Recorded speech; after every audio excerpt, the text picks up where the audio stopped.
अस्सलाम वालेकुम and welcome to vlogs by Sara. आज हम बना रहे हैं अफ़गान कुज़ीन की मशहूर डिश काबली पुलाव। अमूमन यही कयास किया जाता है कि काबली पुलाव का ओरिजिन अफ़गानिस्तान के शहर काबुल से हुआ है। दिलचस्प बात यह है कि एक और कयास के मुताबिक इसे बनाने की शुरुआत काबुल से नहीं बल्कि उज़्बेकिस्तान से हुई है। मुख्तलिफ इलाकों में इसे कई वेरिएशंस के साथ बनाया जाता है और एक किस्म को उज़्बेक पुलाव कहा जाता है। इसके अलावा ये अफ़गान बुखारी पुलाव के नाम से भी पहचाना जाता है। वीडियो को लाइक, चैनल को सब्सक्राइब और बेल आइकन ज़रूर प्रेस करें। इंग्रेडिएंट्स में हम इस्तेमाल करें बीफ या बड़ा गोश्त 2 किलो, चावल 1 किलो, नमक 2 टेबल स्पून्स, बड़ी इलायची 2 अदद, किशमिश और गाजर टॉपिंग के लिए हस्बे मंशा, और बारीक कटी हुई प्याज 3 अदद और घी 200 ग्राम। सबसे पहले हम कुकर में गोश्त गलने रख रहे हैं। बड़ी इलायची, ज़ीरा, नमक और तकरीबन 2 लीटर पानी शामिल करके कुकर बंद कर देंगे और वेट रखकर सीटी बजने के बाद तकरीबन 20 मिनट लगेंगे और उसके बाद वेट हटाएंगे और जब स्टीम निकल जाएगी तो कुकर खोलेंगे।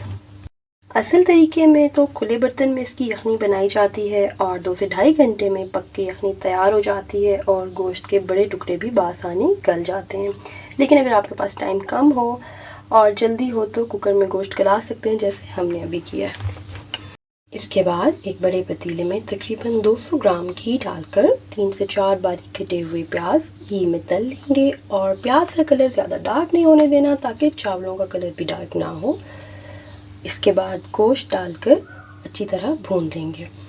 कुछ रेसिपीज़ में टमाटरों का इस्तेमाल किया जाता है और कुछ में नहीं किया जाता, तो यहाँ पर हम टमाटर नहीं डाल रहे। आपकी चॉइस है, अगर आप टमाटर डालना चाहें तो डालिए, वरना ना डालिए।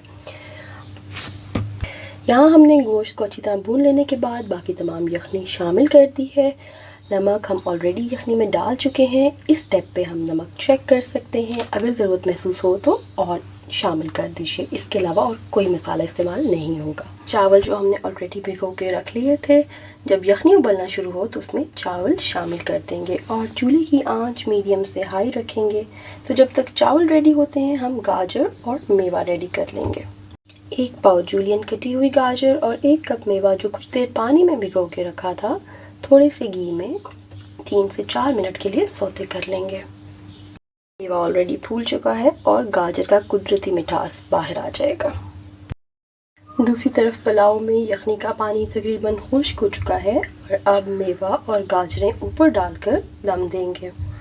दम के लिए हमने दस्तरखान या गीला कपड़ा इस्तेमाल करना है और ऊपर भी वेट रख के अच्छी तरह बंद करेंगे ताकि हीट बाहर ना जाए और हल्की आंच पे 30 मिनट का दम देंगे। आंच बिल्कुल हल्की रखेंगे ताकि स्टीम में चावल तैयार हों।